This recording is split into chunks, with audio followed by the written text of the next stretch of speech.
Welcome to Wildside, your wild true crime podcast. We're your hosts, who are sisters, storytellers, and truth seekers. I'm Bailey, a therapist who is fascinated by all weird and dark human behaviors. And I'm Chelsea, an educator here to unearth the facts behind the cases. We cover true crime because some cases are just too dark to forget, and others are too wild to ignore. We're so glad you're here, so buckle up and enjoy the ride. Hello, Wildside listeners. We need you to keep arms and legs in the coaster at all times. Do you know that is my favorite thing to say to classrooms is I'm going to need you to keep arms and legs inside the vehicle at all times. Thank you. And I bet the middle schoolers are just like, oh. Oh, dude, like the minute I say that, they're just like, oh, is this keeping my arm in? Like putting their pinkies like outside of the side of their desk. You know what I mean? I'm just like, nope, that gets cut off. You would have lost that pinky. Sorry, friend. Yeah, so. You ever seen Letterkenny? Yeah, so. It's a great show. If you guys haven't, that's technically like Shoresy. If y'all haven't watched Shoresy, it's hilarious. But I digress. Chels, you want to kick it off? Yeah. So we're not talking about roller coasters today. We're not talking about school today, but we are talking about some wild stuff on Wildside. So welcome to another Shortcide. We know you love it because you have to love it. It's a Shortcide. What is there not to love about it? Nothing. They're the best. They're the best. They're really the best. And I will fight anybody who says otherwise. And the core idea of today's Shortcide is that a teeny tiny, seemingly insignificant initial event can trigger a chain reaction that changes the future completely. Also known as, Bailey, what is that known as? The butterfly effect, right? I don't know if you guys have ever heard of it. I'm sure you have because of like the Ashton Kutcher movie in 2004 that I watched one time and I never watched again because for some reason in my mind at that age, it was a super traumatic movie. I was going to say, didn't Ashton Kutcher do a movie about that? I feel like, and then I'm in the same boat where I'm like, I feel like it really kind of rocked me to my core. Like I have a hard time with it. I don't really remember much about it, only that it made me uncomfortable. Yeah, I just remember he was in love with, what was her name? I'm looking it up right now because Amy Smart. That's right. He was in love with her and I just remember whatever part of the movie and it's a scene and she's got like that almost that Glasgow smile like cut in her cheek or something, like she was an addict or I don't know, something like that. And I just remember being like horrified by it. But that's what we're talking about. And for some weird reason, the butterfly effect is rent free in my brain all the time because I'm constantly like, and this is why why my daughter fought me to put her skirt on and it caused me to be late to work stuck behind the school bus, but it probably saved my life. Like I think about that all the time. Do you do that? Oh, absolutely. There's a Dave Matthews song, not Dave Matthews Band. It's when he did a solo album and it kind of talks about that. Like they got in the car and left just a few seconds later type of thing. And yeah, I think about this stuff all the time where it's like, what are the odds? What are the odds that I dropped my phone? What are the odds that when I picked up my phone, my sunglasses fell off my head, which made me 3 minutes late, which made me miss the accident that I just saw ahead of me. Like I think of that all the time. Yeah. And so my case today, you guys, is essentially it's a history case and it's where a single wrong turn that quite literally started a war and cost millions of lives, right? So sometimes history doesn't change because of, great strategists. Is that what they're called? Strategists. Like Napoleon Bonaparte was known as being a great strategist. He was pretty brilliant. Or evil masterminds like, Adolf Hitler. But sometimes it's literally history is completely altered because of a single decision or a mistake, just a simple singular mistake. So we're going to start in Sarajevo. That is a city in a country. It'll come to light. But the date is June 28th, 1914. Okay. Where Archduke Franz Ferdinand, heir to the Austro-Hungarian Empire, was visiting Bosnia on what was meant to be a ceremonial trip. So this was in the midst of a really highly intense political environment. It was simmering with nationalist resentment towards imperial rule. So there was starting to be a lot of upheaval with the people. But regardless of this, the Archduke was like, we're still going to do it. When he made the trip to Sarajevo, he decided, because he loved his wife super duper bunch, and made the decision to ride in an open carriage, an open motor car. So he's in there with his wife, and they are rolling through crowded streets so the citizens could see their future emperor. But the problem was, hidden amongst the crowd were several young Serbian nationalists armed with pistols and explosives. And their goal was very simple. They were going to assassinate the Archduke and strike a symbolic blow against the empire. Because remember, they were kind of done with that, imperial rule, and the people wanted to take back their country. And so the first attempt against Archduke Ferdinand's life came earlier in the day. One conspirator actually ended up hurling a bomb at the Archduke's car.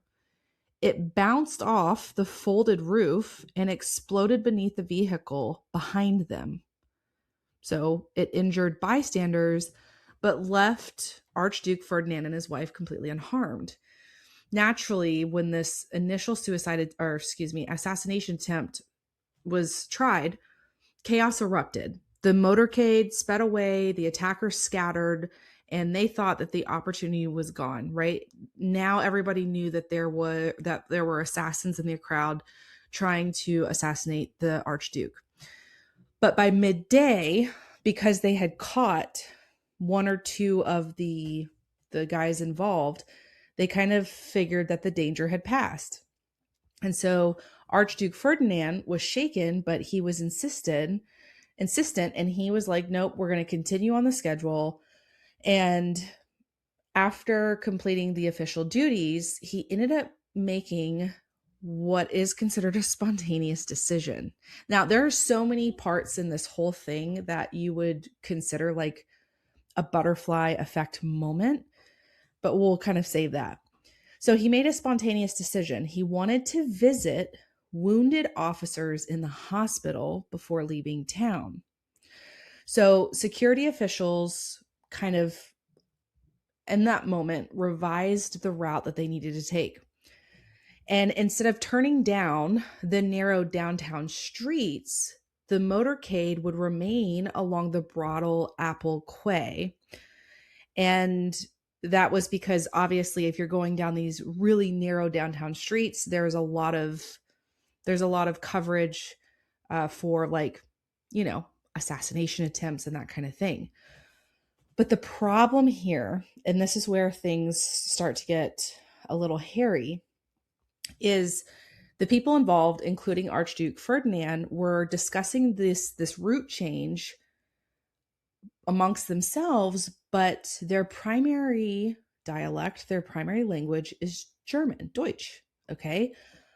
But Archduke Ferdinand's drivers were Czech. So there was what we could call a little bit of a language barrier, and no one really took the time to slow down and make sure that these changes in the plan and the route were conveyed clearly to the chauffeurs. Crazy, right?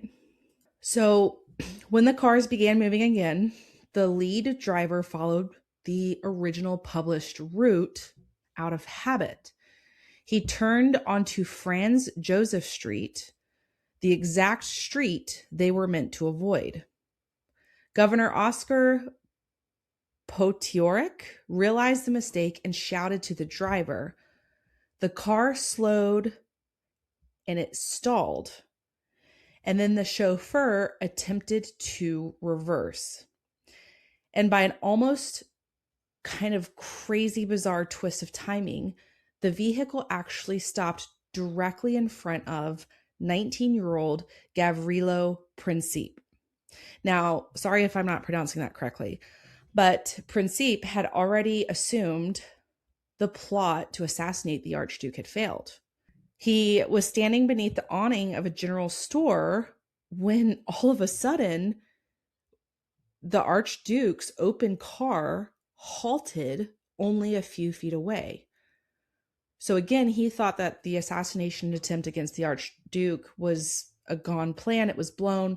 There was no opportunity to carry it out. But alas, because of a wrong turn, the Archduke's chauffeur ended up driving him down the area that he was supposed to avoid. Everybody's panicking, saying, hey, we're not supposed to be here. They stop the car, it stalls. And that is when Princip steps forward and fires 2 shots at point blank range. One bullet struck Archduke Franz Ferdinand in the neck, and the other hit his wife Sophie in the abdomen. Both wounds, I think as we all know here, were fatal because the assassin actually had studied anatomy his entire life, and he knew kind of where to shoot somebody that would be the most fatal. So within minutes, Archduke Franz Ferdinand and his wife were dead. And as we know, what followed was not this immediate global war, but it was slower, and it shows kind of what happens when the weakest link is pulled at, right? Austria and Hungary issued this ultimatum to Serbia. Basically, Serbia accepted most demands but refused to complete the submission. They basically were like, you need to apologize. Serbia was like, nah, it's not happening. So Austria-Hungary declared war, which they were expecting kind of a regional conflict. But instead, what happened is it triggered this multiple faceted falling domino situation. And because of this, Russia mobilized to defend Serbia, because Russia always does shit like that. Germany, who is bound to Austria-Hungary, declared war on Russia. France entered in support of Russia. Germany invaded Belgium to reach France, triggering Britain's entry into the war. And so within weeks, what began as a localized assassination and crisis quite literally became the catalyst for World War I. By the end of it, 16 million people were dead, entire empires were collapsed, entire economies were shattered. And I mean, as we kind of, those of us who at least know a lot about history, the war's aftermath destabilized Germany, which fueled extremism, and it created conditions that allowed Adolf Hitler to rise to power, which then in turn allowed for 2 decades later, the world being plunged into World War II. And at the end of the day, all of this, arguably, is connected to mistranslation, a wrong turn, and a stalled car, right? So exactly what psychologists call the butterfly effect, right? How a single wrong turn and the assassination of one man literally reshaped our entire 20th century. That is insane. So I know obviously this story. I know it. I thought that I knew it well. So when I first started listening, right, to this thing, I'm just like, oh, that's fun. We're going to talk about the beginning of World War One. Because everybody always talks about like the shot. And the Archduke Franz Ferdinand, like, I know, like, that equates to the beginning of World War One. Yeah. And I feel like everybody is like, that's what started it. Anytime you're asked what started World War One, you always hear it was the assassination of Archduke Franz Ferdinand. However, what I did not know is I did not know that entire piece about being in the wrong place, wrong time, going down the wrong street. And that right there is what Bailey and I are talking about, where it's like, what are the odds? What are the odds? What if he had not stopped and visited those military, those soldiers? What if they had gone through the plans and made sure that the chauffeur, was in the right place? What if the chauffeur hadn't backed up? What if they had just kept going down that street? What if, what if, what if, what if? And it's just bizarre. The tiniest little flutter of a butterfly wing, obviously that's theoretically, destabilizes, like you said, the entire 20th century. Yeah. And there's a lot to it. Like, let me scroll back up here in my notes. So basically, the assassin, what was his name? Princip. It's probably like not even pronounced that way, but I'm sorry, you guys. The part of the myth of this story is that he stopped to get a sandwich at this famous sandwich place that, like, right in front of where the car stopped. And so, of course, like, another angle to this is like, what if he had never stopped at that sandwich shop, right? Like, what if he packed his own lunch, or whatever the case is. The other thing that also kind of complicates this specific angle is another kind of historical butterfly effect is about Adolf Hitler being rejected from art school. And so, like, it was another one of those, like, what would have happened if, because Adolf Hitler was like, I'm going to be this great artist and I love art, blah, blah, blah. And he was training, I think, in like Vienna, and he got rejected from art school, which like wounded his ego and all of this stuff. It like foiled his whole like 10-year plan, right? And so it's amazing to me how, like, you have this theory of and this is all chaos theory, right? Like, one change changes everything, but also how there are a million different things that also affect everything, right? So even if the assassination of Archduke Ferdinand happened exactly the same way, but Adolf Hitler got accepted into art school, would Germany be where it was at, and would there be technically World War II and the Holocaust if that had not happened, right? Like, it's just, it blows I think it just blows your mind, because I don't know if we're almost capable of thinking that complex, right? Well, and I think that's why, what was that one show? Lucas and I got into it a couple of years back. It was like The Man in the High Tower. Did you ever watch that show? I started it. Yeah, I want to get back into it. I just haven't. And it's essentially like what our world would have looked like if the US had not entered and the Allies forces had not won World War II. Right. Like what? Right.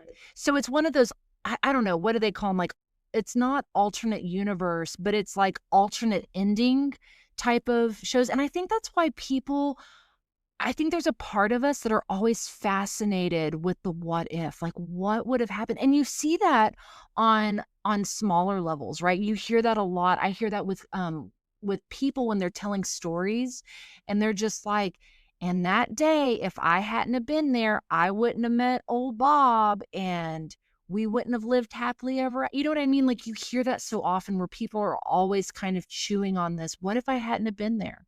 What if we hadn't have, our paths hadn't crossed? So I think there's a part of us who just, we love the butterfly effect. We love the what ifs. And it's so true. Like, I know for me and my husband, how we met was we both were on the Mississippi Gulf Coast, but we didn't have any overlaps in our circles, right? Like, he was in a different county, I was in a different county. He never came to our side of things. I never really went to his side of things. But in college, I had to go to the Biloxi VA for something that I was doing for like my senior thesis or something. And he happened to be working at the Biloxi VA and saw me. He happened to be working that day and saw me and was just like, oh my gosh, like she's so hot, you know? And we exchanged numbers, but, and we talk about that all the time. Like, what would have happened if I wasn't working at the VA, or if you never would have stopped at the VA? We probably never would have crossed paths because nothing in our life ever had that overlap. You know what I mean? Yeah. And what would have happened if, when I was pregnant with my son, if Bailey wasn't such a bitter old hag and would have let me name him after his soon to be uncle? Because at the time they weren't dating, Well, they were he on the he outs. ghosted me, dude. And Chelsea was pregnant with her second with my nephew, and she was like, I think we're gonna name him Zach. And I was like, yeah, if you want him to have a stupid whore name. Now I'm like in my early 20s, like my young 20s. And so of course my frontal lobe wasn't developed yet, in my defense. Dude, it was bad. Bailey literally was like, yeah, if you want him to have the stupidest effing name ever, I'm Zach. Like literally said that. And my heart broke a little bit because I loved the name Zachary. I was like, it would be a perfect name for our Oh family. god. And Bailey's like, it's the dumbest name in the history of names. Zach. It's true. And Zach now, anytime he's around my nephew, he was like, dude, you could have been my namesake. Like, we could have been so cool. We could have had matching tattoos. If my wife, so. Butterfly effect, that one, I Bailey. know, I know. Okay. Okay. So after the assassination, so this is kind of cool that I'm stuttering. I nerd out over this stuff, guys. So what's cool about the butterfly effect is when you start really looking into this stuff, and this is not weird conspiracy stuff, but when you start looking at history, and maybe this is why I also love history so much, you also understand like how quickly all of these things are happening. Like, and it's such a short time span, right? After the assassination of Archduke Franz Ferdinand, the world saw how a single localized act could destabilize empires, right? Like, I think everybody saw that or would see it eventually. Alliances, they locked in place, mobilizations accelerated, and within weeks, like Bailey said, Europe was at war, and it was the kind of event that history recognized. Once that ball officially got rolling, they knew it, right? It was pretty instant, it was visible, it was violent and unmistaken, right? And the consequences lasted for years, like Bailey said. Now, on the flip side of all of this, we have the ones that really are, I don't know, they're just smaller, right? They feel a little bit more delicate, if you will. So 14 years later, right? 14 years after the assassination of the Archduke, in September of 1928, another turning point began without spectacles. Alexander Fleming returned from holiday to his laboratory at St. Mary's Hospital in London and resumed examining cultures of staphylococci, which is like the staph infection, right? So it's a type of bacteria, and it's the bacteria that's responsible for infections that medicine at the time had little power to control. It was a big deal, right? I mean, it was pretty much once you got an infection, you just were hoping and praying. And I mean, staph infection now is still dangerous, right? I know that there are different strains, but yeah, no, that is exactly it. I mean, it's miserable any way you slice it, but it pretty much was that nail in the coffin in the 20s, right? And even minor injuries, right, could end up being something that would land you in pneumonia, or it would land you in an amputee, right? Like you'd have to have an amputation because of the staph infection, things like that. So it was bad any way you sliced it. So as Alexander Fleming is sorting through his petri dishes that he had left behind, one plate kind of stopped him in his tracks. This petri dish had been contaminated by mold, which normally would be grounds for immediate disposal. If a petri dish is contaminated, that means that whatever study they were doing was then null and void, and you would just literally dispose of it. But the visual pattern that Alexander Fleming saw on this was, it bewildered him. I mean, it was so different from anything he had seen on any other dish. When Alexander Fleming lifted the lid of that particular petri dish, the surface of the agar, which is a translucent jelly-like growth medium, a lot of times they can be either clear or they can be red sometimes. It's normally clouded with bacterial colonies. Like, it literally looks like milk on there for those of you who haven't spent much time in this field. And that would be indicative of the bacteria, right? So the staphylococci, when thriving, it forms a dense milky film that spreads outward in this really soft but irregular clusters. And the plate should have been uniformly opaque, meaning the whole plate, the whole dish should have been this milky white color, and with these little clusters of the bacteria, essentially. Instead, what he saw at the center of this petri dish was a small, fuzzy island of blue-green mold. Now, cool, whatever, but that's not what was cool about it. What was cool is that surrounding this mold, was something that did not belong there. It was a distinct circular halo of nothing, of clarity. The agar in the ring was almost glassy, as though someone had carefully erased the bacteria, like with a compass. Like somebody had gone in and just scraped all the bacteria away from that mold. Beyond the halo, beyond that ring, the cloudy growth resumed abruptly, and it was thick and uninterrupted. And it looked less like random contamination and more like a visible force field radiating outward from the mold. What Fleming was observing was what they would later identify as the zone of inhibition. And if you guys are like, Chelsea, you're totally nerding out and I'm not following you, just hang with me a little bit longer. The mold would later be identified as belonging to the genus Penicillium. You might see where this is going. Penicillin. So that penicillium, that was secreting a compound that diffused outward through the agar. As it spread, it disrupted bacterial cell wall synthesis, which it's weakening the structural integrity of the microbes until they rupture. So essentially, it is making these bacterial cell walls explode and no longer be able to reproduce or synthesize or produce more of it.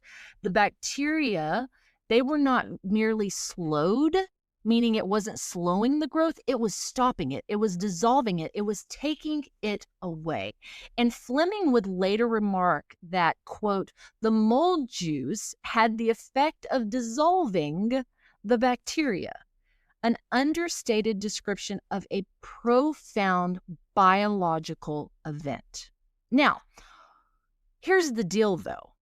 He didn't dramatize the moment, right? Like, it was kind of like, oh, that's cool. That was a cool discovery. Like, I swear, Bailey and I always have moments where we're like, I guess we should have been more excited about that. Me especially. Bailey's always like, Chelsea, you literally have the worst reaction to amazing things. I'm always like, oh, that's fun.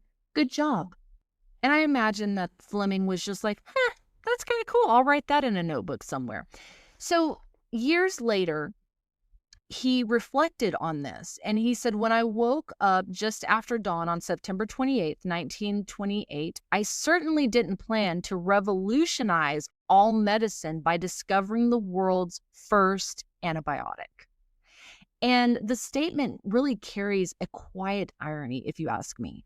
There was no flash of revelation, no declaration of triumph. Like you hear about the person who was it? Galileo, I mean, who said Eureka when he figured out the disbursement of water type of thing. Like there was a whole bathtub scene where he was like, oh my gosh, I figured this whole thing out. There was none of that, right?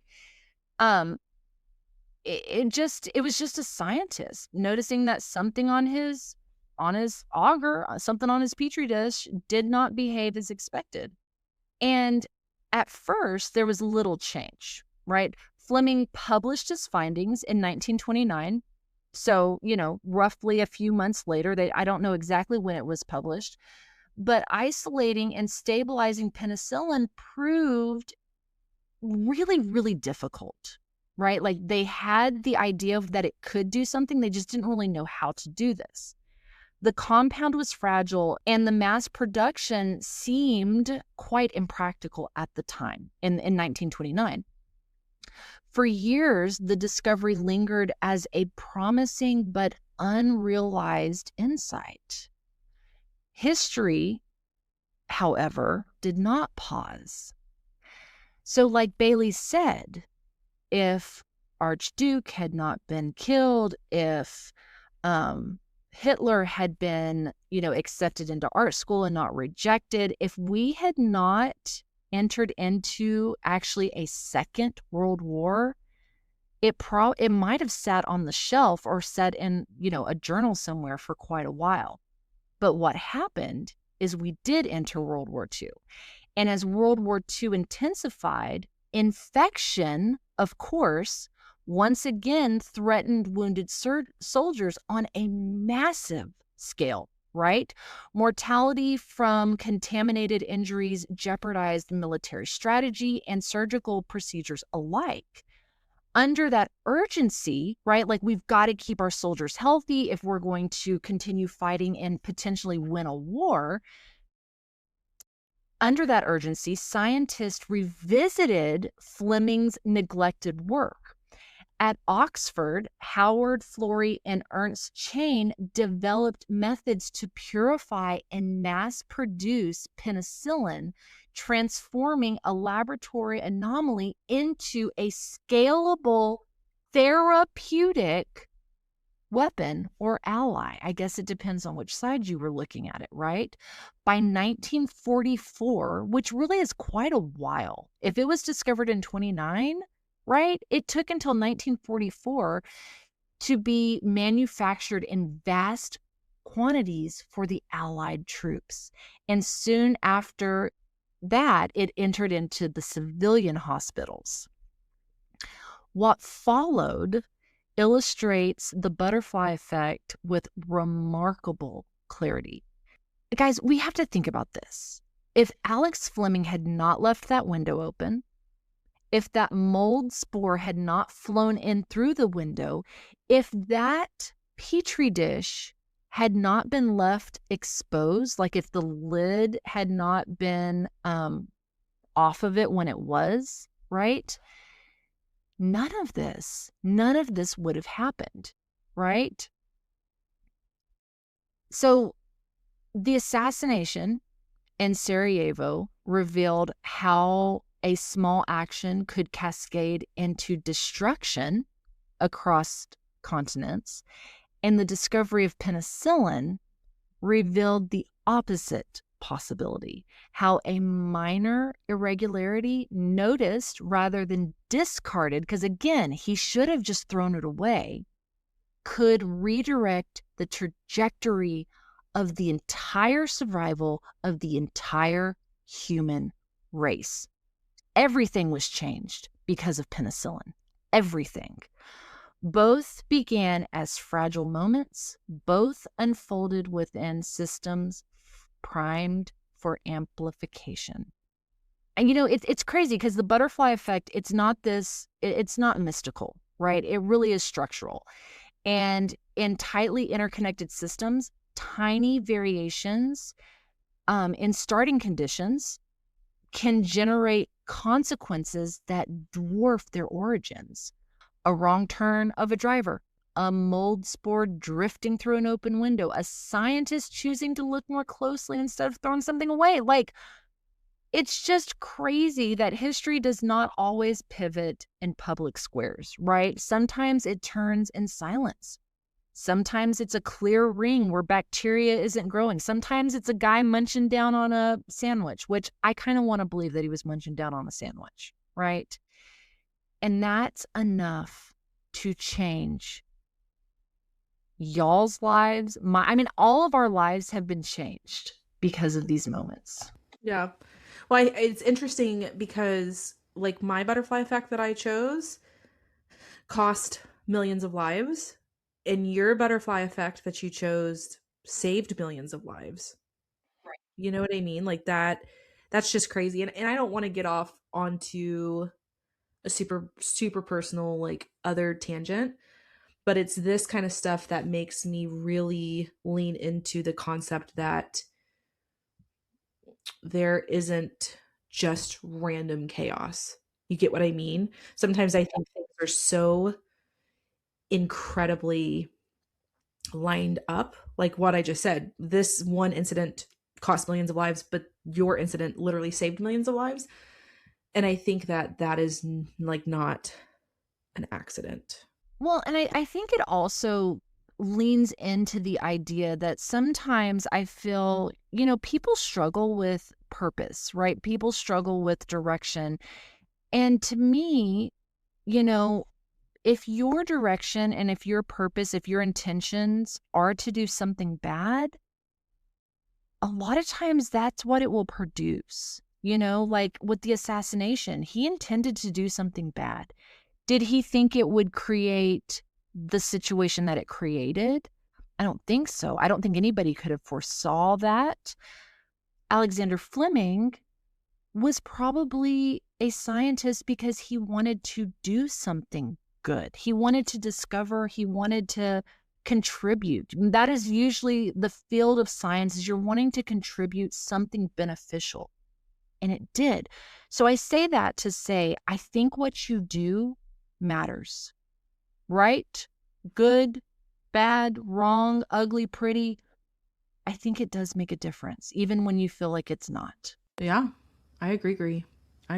So maybe from your local therapist here, the next time that you're held up in traffic, or your kid spills something, or you get a flat tire, or the light turns yellow when you're running behind, maybe just changing perspective. I always say that perspective is king, and key to life. Changing your perspective can quite literally make or break your life 100%. So maybe moving forward, if you take a kind of page out of this concept of the butterfly effect, maybe what is happening is something protecting you, right? Or it is the butterfly effect, that one red light saved you from getting to another yellow light where somebody else, a drunk driver was running through a red light, or whatever the case is, right? Like, and there's no way to ever know that. But if you kind of put some faith and stock in that concept, I think it makes you have a much more grateful, attitude, and having gratitude as your primary approach in life. Absolutely. And also, for those of you who think that everything that you're doing doesn't matter, maybe you're the one who's discovering the next penicillin, right? Maybe you're the one who's mentoring that kid that's going to discover the next thing. Maybe you're the one who accepts Adolf Hitler into art school, and life is better because of it. You matter. I hope you guys enjoyed this wild and crazy Shortcide. Yeah. And as always, thanks for hanging out with us. And we'll catch you on the wild side. Bye, guys. Later, Gators.